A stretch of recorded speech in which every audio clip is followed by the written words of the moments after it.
Greetings, this is Eugene the Philosopher, the greatest living philosopher after the unfortunate passing of Quentin Robert de Nameland, who has been the greatest living philosopher before me.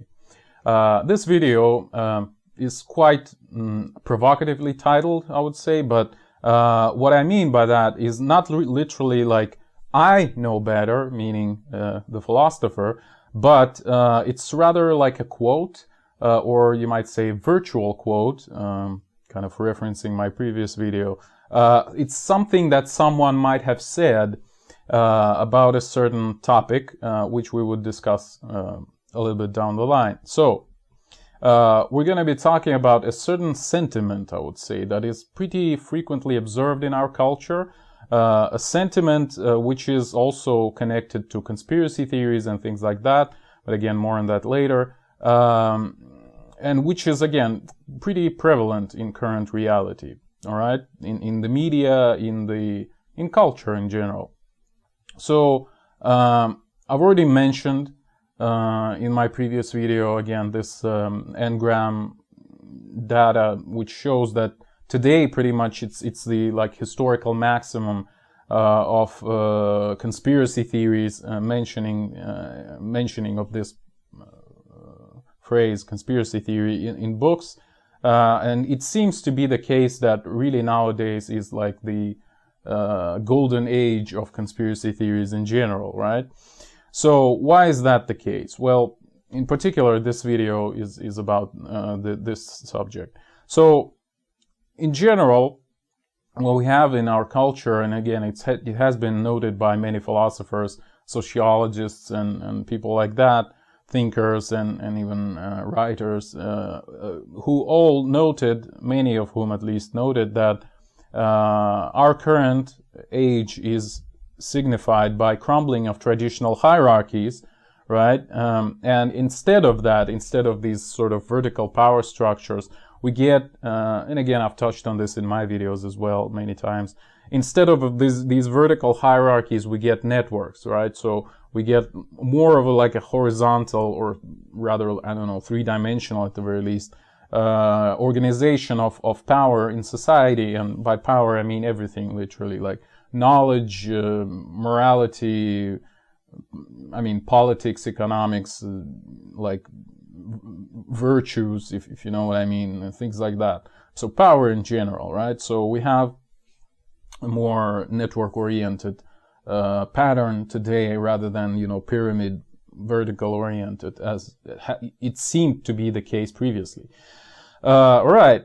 So with that in mind, what can we observe? So traditional hierarchies are still there, right? So we have still our governments, we still have major religions influencing you, etc. So when all these things try to, again, impact you in a certain way, like they previously did, like they try to force you to do some things or whatever,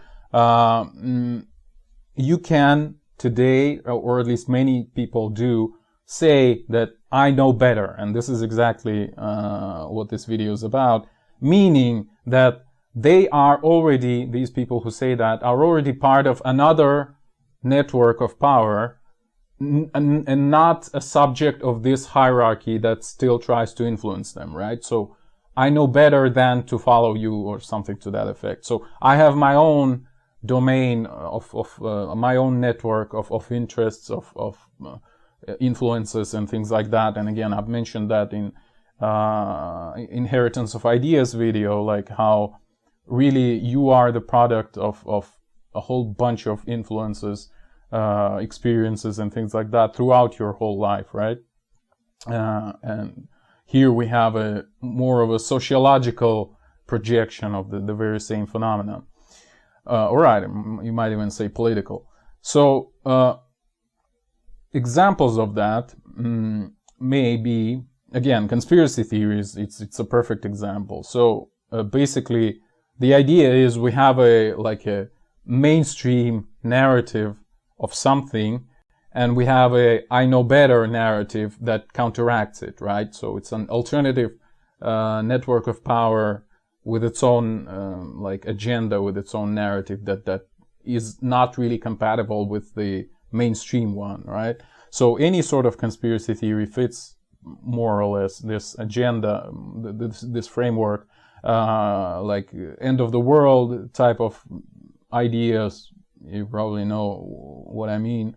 But not only that, but any end of the world kind of ideas, any anti-government type of conspiracy theories, alternative history or medicine or science in general, or alternative astrophysics or cosmology like electric universe or plasma cosmology, then lunar hoax or whatever, like various religious sects, which again have their own religious narrative, as opposed to hierarchy oriented. Even though they may have their own hierarchies, it's still opposed to the mainstream religions.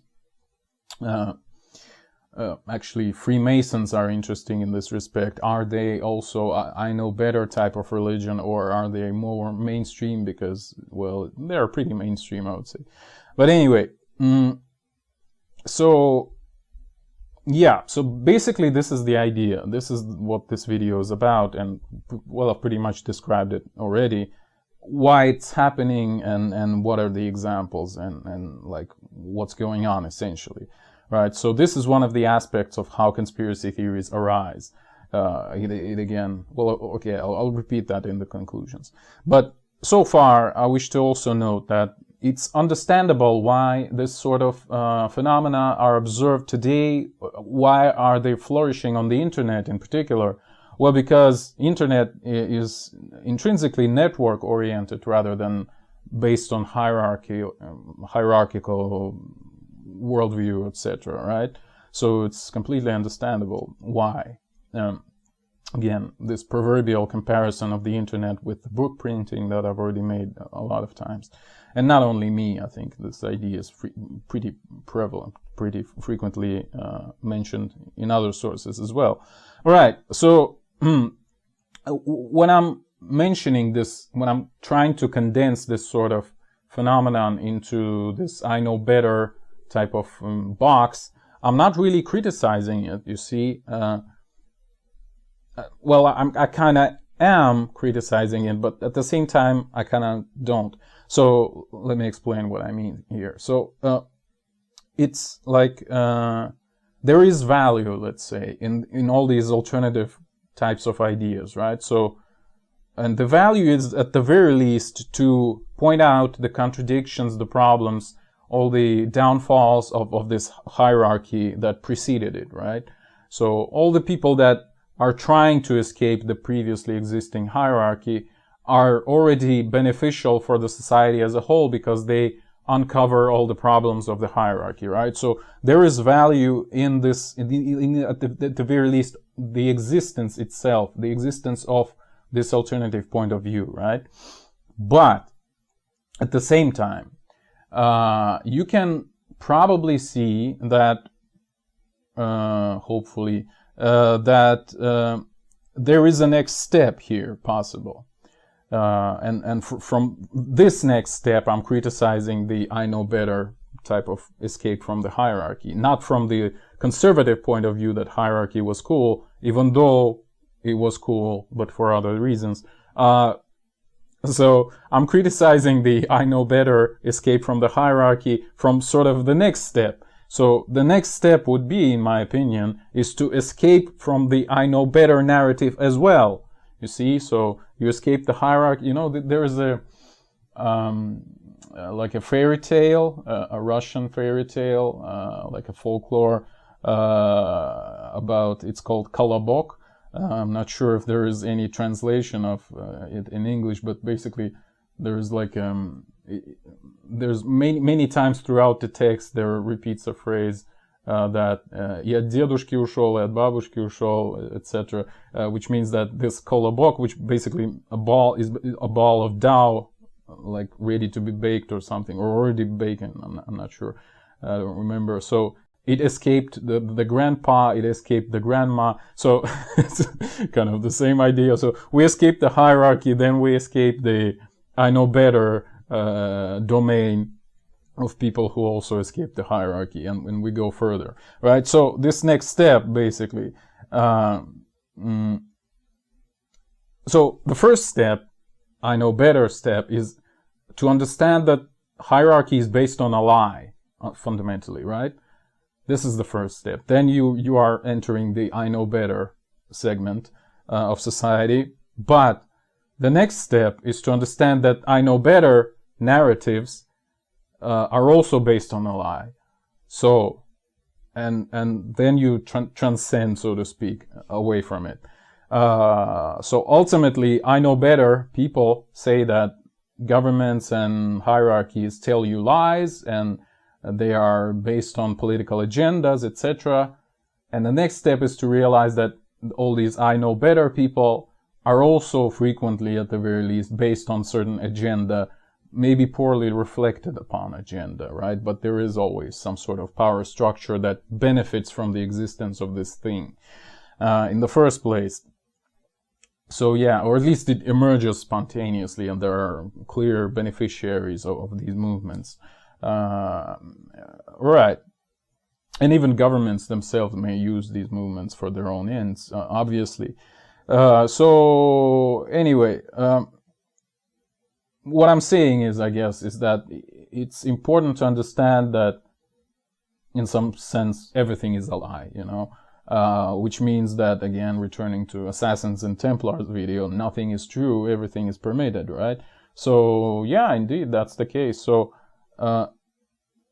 basically what I'm saying is these, and by the way, I've made this point in particular with regards to science in my video about pseudoscience and scientific pyramids, that these alternative scientists who escape the hierarchy of traditional science or mainstream science are making a hierarchy of their own, right? And trying to subdue everything to this new hierarchy rather than the old one. Whereas, again, the sort of even more transcendent idea is that this hierarchy is nothing better than the previous one, right? They're all more or less the same, and you should really, well, should, again, is the wrong word here, but it's probably not very productive in the long run, I mean centuries, or at least decades, to submit to this other hierarchy as well, just as it was with the previous one. It may be useful on certain timescales, but not in the long run, not in the end, so to speak.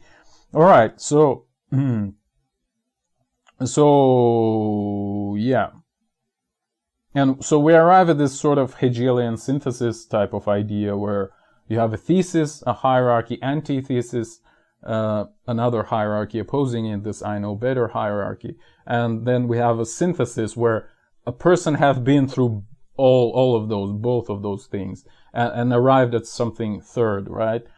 Because they can see the flaws in both of thesis and antithesis, so they arrive at something better, hopefully, at the very least. And again, it's mirrored in the this same triad is mirrored in Nietzschean's Thus Spake Zarathustra, of course, where you have three how do you say it? Three transformations of the spirit. So at first the spirit is a camel, it wants to serve the hierarchy. Then the spirit turns into a lion, it wants to oppose the hierarchy. Then the spirit turns into a baby, and it's kind of, those hierarchies are irrelevant for it, right? And it kind of, it starts something new, like completely new. All right, like a wheel that is riding on its own, as Nietzsche said. Okay. Right, so this is more or less what I wanted to say in this video. Even though, before we go to the conclusions, where I basically would repeat what I've already said, I have to mention a couple of interesting, hopefully again, points here that I've thought about when I was preparing the video. So I was thinking about how people, again, speaking about this opposition, let's say, between hierarchy and I know better hierarchy, or well, any sort of alternative point of view, you often can see, and I've participated in many of those discussions, and I'm pretty sure you have also have such an experience, at least through second-hand experience. So often people try to strawman other people's views, because you see, if you sort of transcend all of this thing, both the people in the mainstream hierarchy and the people in I know better hierarchy would not really know how to deal with you. Like, they are so one-dimensional. It's either this or this, either mainstream or anti-mainstream. But is there a third way possible? So they cannot understand it frequently. So they're trying to shove you either in this camp or in this camp, and like talk to you in this respect. Like, so you're saying that wages should be equal. Oh, you're a socialist, or something like that. And then they start their how do you call it? There's again an expression in Russian which is I'm struggling to translate on the fly.